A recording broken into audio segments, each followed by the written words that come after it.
This has got to be, by far, the most scariest and creepiest experience of mine and my friend's life. My name is Daniel, and I was 18 years old, living in Los Angeles, California. This was in the summer of 1984, which was an extremely hot summer.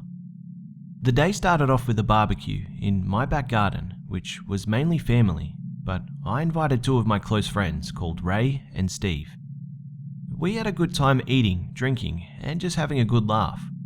But what I was about to witness that night has left me terrified 32 years on.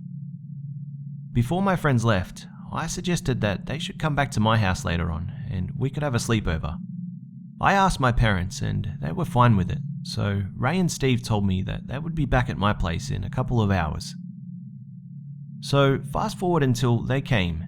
We went back out to the garden, and being the teenagers we were, Ray smoked quite a bit of weed, and he brought a bag around. We had a few drinks and we got high and started talking and just having a laugh. I should have mentioned that Steve was very much into horror movies and generally enjoyed the feeling of being scared, and he brought a horror movie around so that we could watch it together.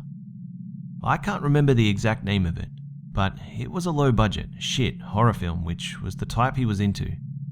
Anyway, we went back into the house and we had the leftovers from the barbecue earlier.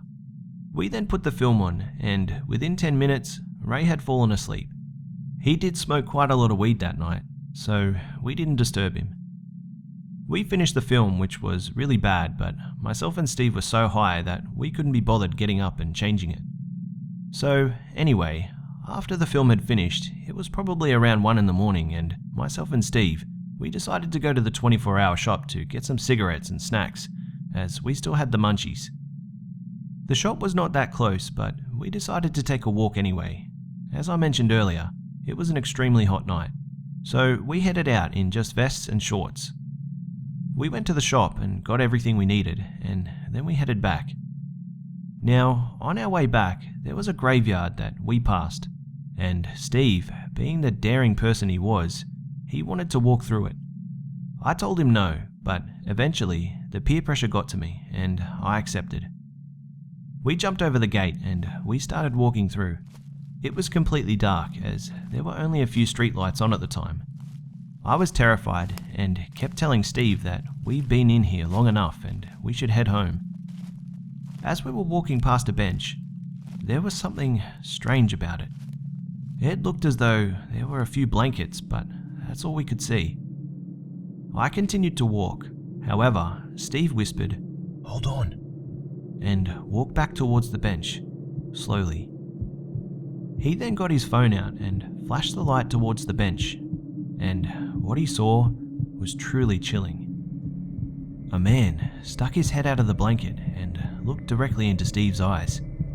I was a distance away, but I could still make out what had happened. Without saying a word, Steve ran so fast that I had to catch up to him. We jumped over the gate and headed our way home, which was still about 20 minutes away. We ran as fast as we could, but had to stop due to being out of breath. I asked Steve about it, and his face was extremely red. I was worried. He told me that he saw a man that looked to be in his late 20s, and this man had black hair.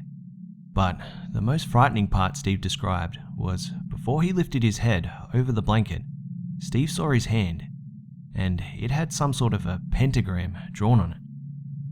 He then went on to say that this man, he made eye contact with him, and he was the scariest looking person he had ever seen in his life. His eyes looked as though he had a demon in him, and he was constantly huffing and puffing whilst looking directly into Steve's eyes. And that's when he ran.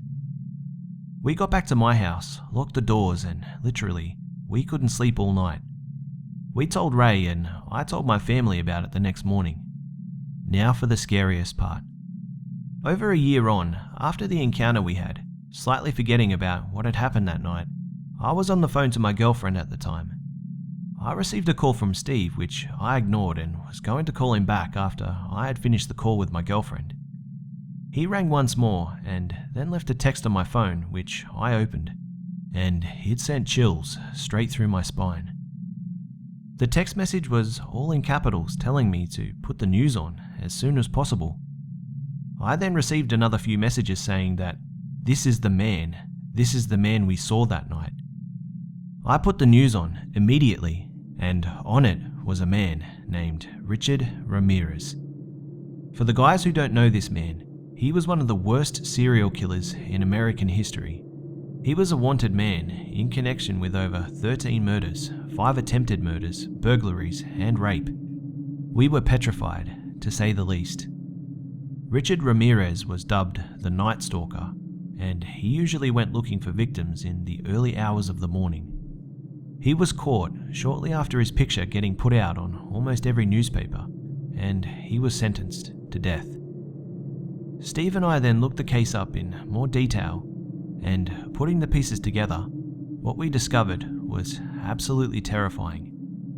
The night we happened to see Richard Ramirez was on June 27th, 1984. Richard Ramirez went on to kill a woman named Jenny Vinkow the following day. He repeatedly stabbed her whilst she slept. According to the police, her throat was slashed so deeply that she was nearly decapitated. It was also explained that during his killing spree, he would sleep in graveyards and often take drugs such as LSD, which explains the spaced out look Steve got from him. From then on, he went on a killing spree. One of his victims had her eyes gouged out. This man was truly a sick bastard. It was also described that in his first court appearance, the same pentagram that Steve saw on Ramirez's hand was shown to the cameras around the world, which he put in the air and yelled, "Hail Satan." 5 years on from this incident, and I moved to the UK. I left behind many great memories, but also the scariest one, and it will stick with me forever.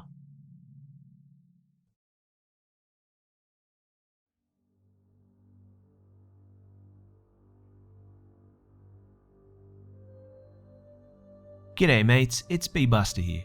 Well, I hope you enjoyed the video guys. Thanks again to the Hive member that bravely shared their story for us all here, and I hope you're doing well. For the chance to have your story feature in a video, you can send your story to my email which is in the description below. And as always, keep them coming guys, as this channel relies upon your stories to continue.